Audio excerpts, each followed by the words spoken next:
Alright, welcome to a Fate Reforged-Khans draft. Since everyone else is doing Battle for Senegal right now, I might as well do something else. So this is a set that's kind of defined by the rares, at very least in the first pack. So I think I have four options. I could take Yasova Dragonclaw, pretty good aggressive card. Goes best in what's it called? Teamer, of course. But you can still play it in Sultai. I can also take Sandstep, Outcast, and Reach of Shadows, or Cloud Form. Yasova is a pretty sick card. It's also possible to build a green-blue or green-red tempo deck. So this sets me up to be... I can also, even if you can't activate the ability, I mean, if you're playing Absan, she's still like a better Alpine Grizzly. So I think Yasova Dragonclaw is the pick, but Reach of Shadows or Cloud Form are not far behind. But, oh, we get past a pretty sick rare. It's also pretty good. I mean, even if you can't activate the ability, it's still a free 2 prowess for free. I mean, Dragon Bell Monk is playable if not exciting.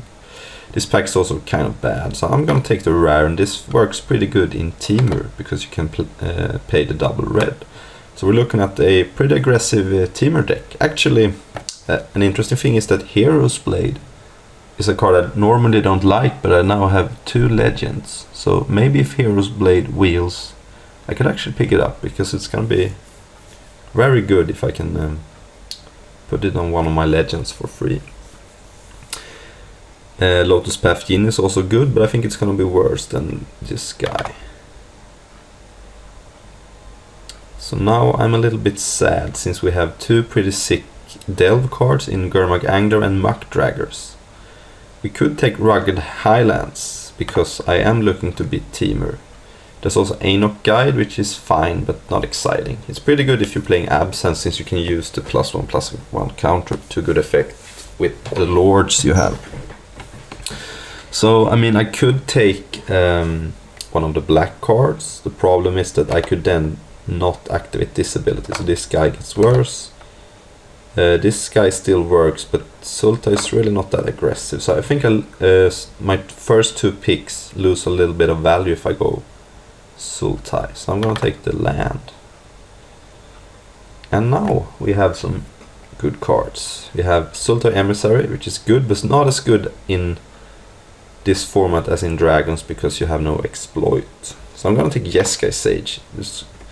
I really like this card, even if there is no exploit. It's a good to drop that trades with a lot of random stuff like Gore Swine and stuff. And the best card is Sandblast, but we could be Jeskai if we ditch this card. But I don't think... I like Jeskai Sage, I'm gonna stay on course here. Now we have 3 2 prowess creatures, and I'm gonna pick up another one, Jeskai Sage.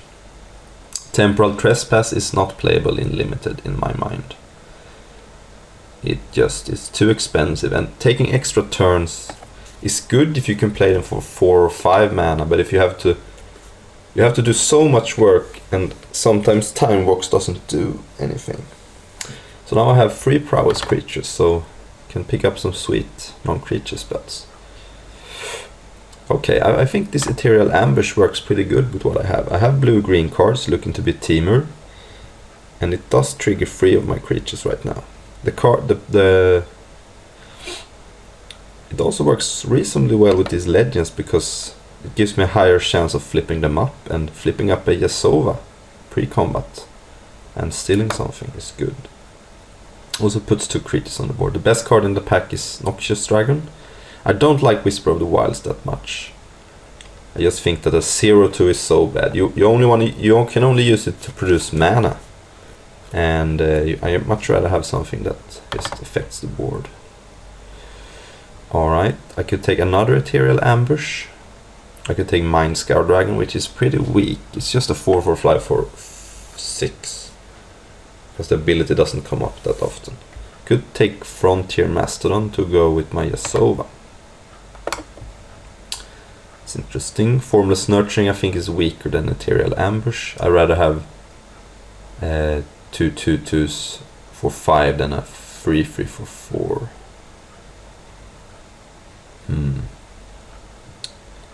So I might just take this Ethereal Ambush, because it does trigger prowess.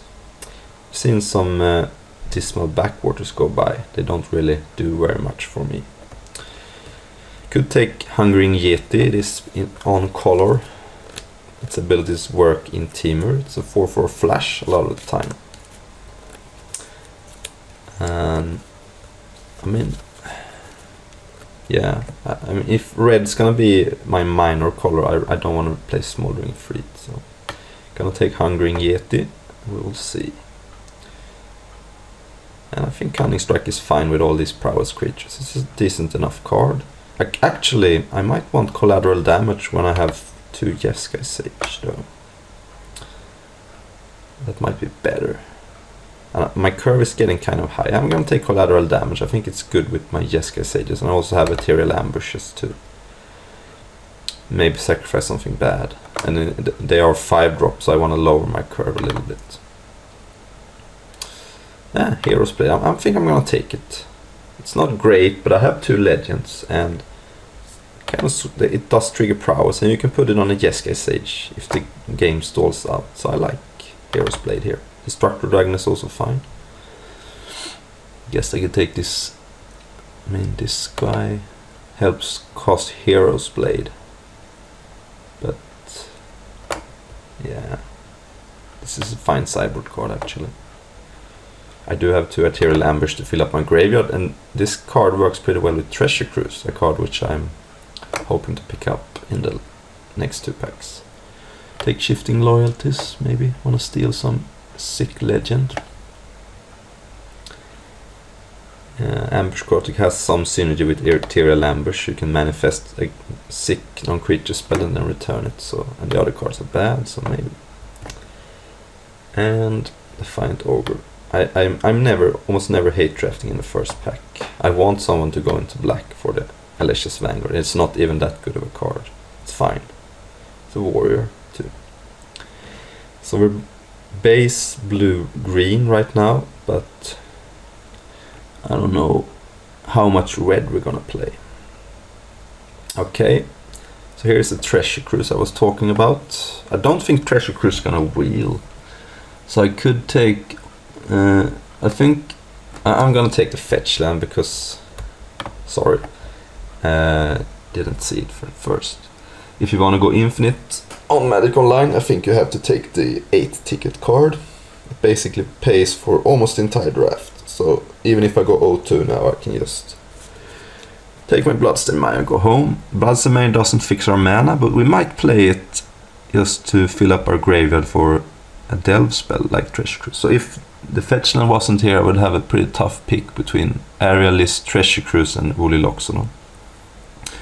I might actually take Treasure Cruise just because I have a lot of creatures, and I like both Woolly Loxodon and Aerialist, but they are somewhat replaceable. But Treasure Cruise seems like it just gives this deck an angle it doesn't have. So I'm gonna take the fetch land, and yeah, probably follow it up with Air of the Wilds. It's pretty good. Good 2-drop. Gets bigger by Yasova and Yeti.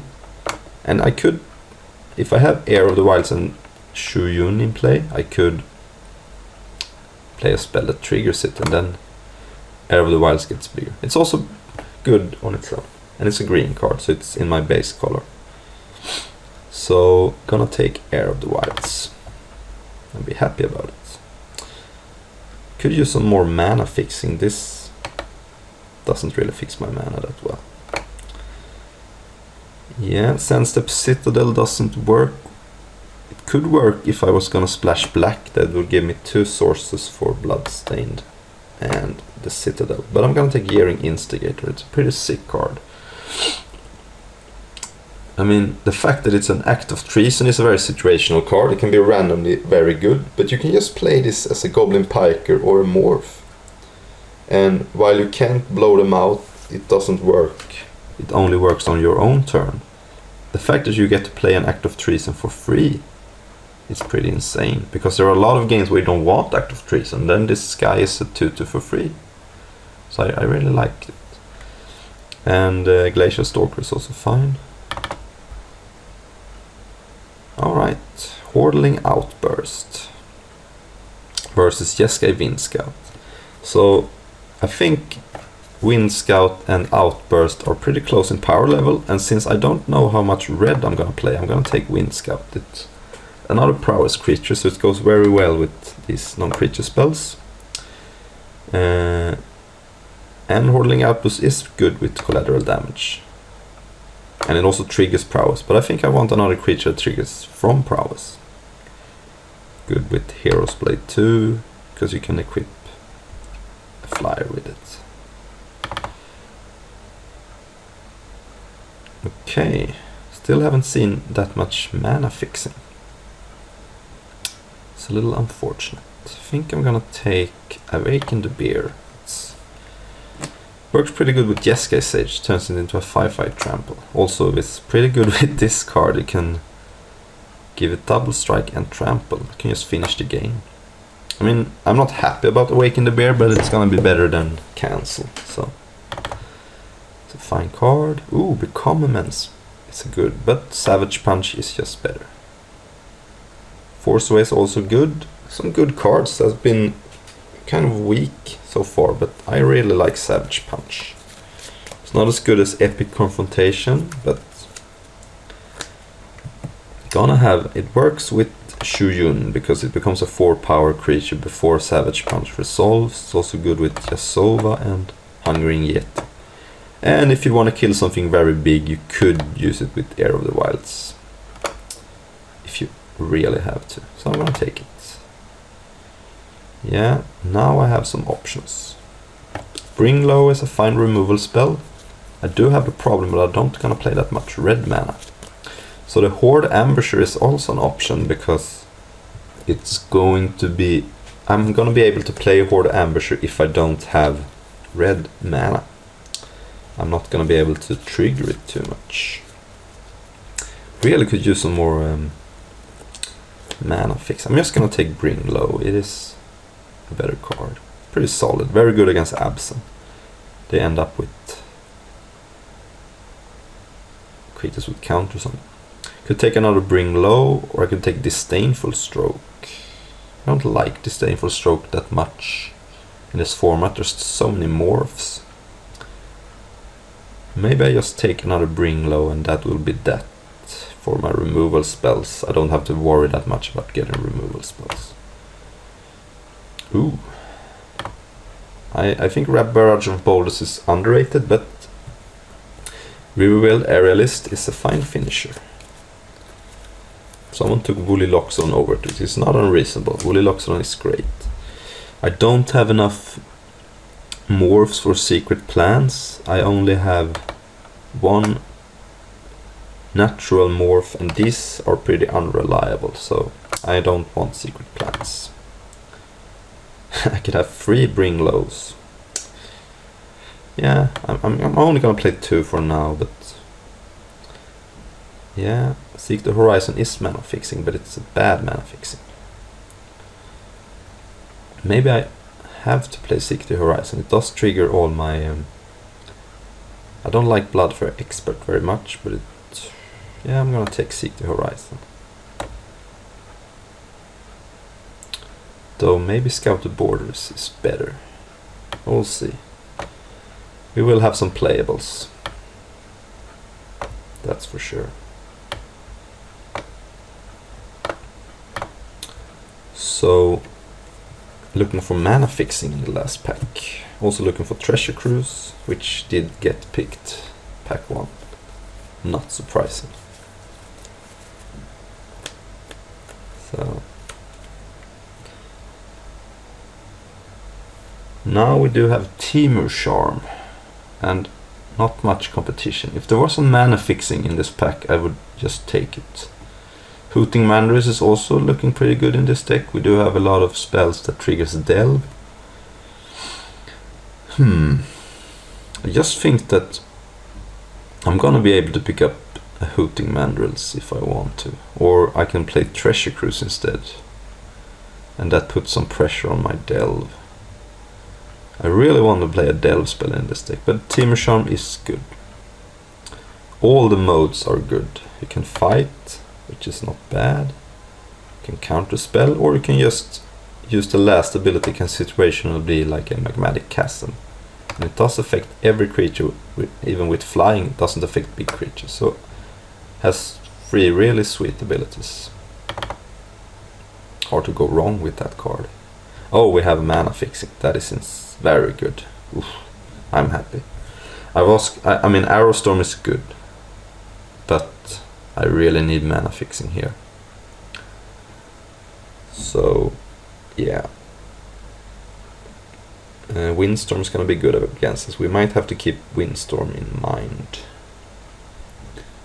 Actually, it's not that good. I don't know what I was thinking. I do have 2 creatures with fly, but taking the mana fixing. Man, it's a little unfortunate. Armament Corpse is ridiculous. Can't take it. Could take Arrow Storm, but I do have some Bring Lows, and I'm not gonna play that much red. And this card is sweet. You can sometimes just get people with this card. They attack with like a Snowhorn Rider. You block, they spend their entire turn, flip it up. You pay 0, reveal a blue card. And they just time walk themselves. Or sometimes they put debilitating injury on it. You flip it up. You also get to look at their hand. And it... yeah, I mean, it's not aggressive, but I do have some ways to spend my mana, like with Hero's Blade and these removal spells and this big flyer, that having a 0/6 wall is not terrible. Oh, mana fixing. Yeah, have to take it. Crippling Shield would be very good in this deck. But I have 20 playables and I really need mana fixing.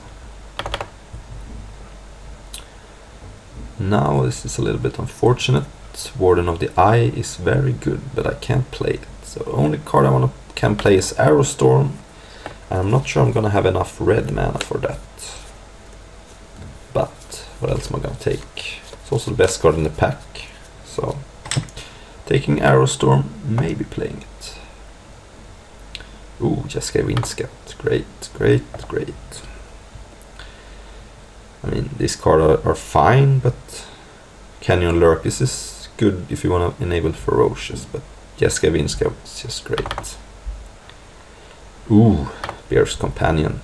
I mean, I would like Stubborn Denial or Crippling Shield, but I'm not going to turn down Bear's Companion. It's just a 6 power and 6 toughness for 5 mana. That's good.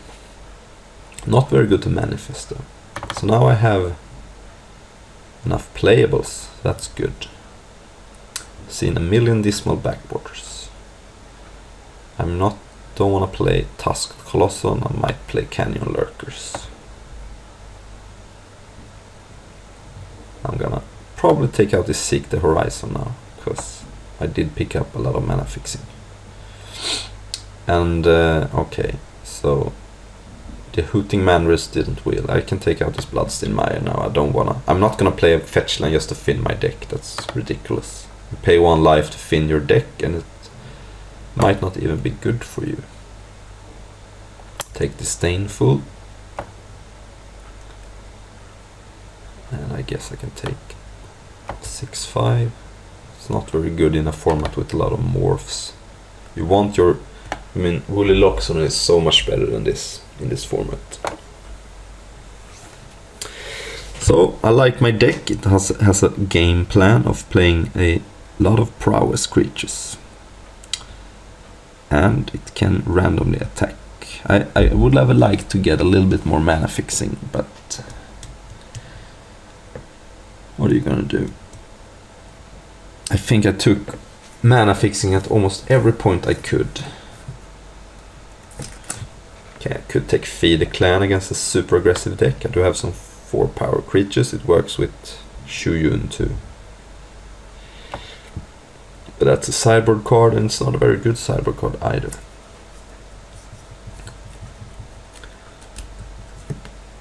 Take this. Well, nah, this card can be annoying. Lurker. It's a bad card, I think. You play it if you have to, but you're never happy about it. That card is not very good. But Molting Snakeskin could be annoying, so I'm happy to get rid of it. Yeah, this is my deck right now. I could like play Canyon Lurkers instead of Arrowstorm, because Arrowstorm is double red, but this is a card that you can play pretty late in the game. You don't have to have it on turn 5. I could replace it with Bring Low. Yeah, maybe. So it actually, red is not my smallest color after all. Alright, so I do have all 3 lands tapped for red. That's good. Yeah, I'm gonna play it like this. And do have 7 islands, 7 blue cards, 6 red cards, and 4 green cards. 2 of my lands tapped for green, 1 for blue. So I might want to prioritize blue lands here. I do have 15 more lands to... Yeah, I think 6, 5 seems more reasonable. Only one of my non-basics taps for blue, and all of them tap for red. So, and 2 of my cards are green blue. I might actually go 7, 4, 4. That seems fine. Because I have double Rugged Highlands, which is going to give me green and red. Yeah, this looks fine. I'm a little worried about my mana, but we will see what happens in round 1. Thanks for watching.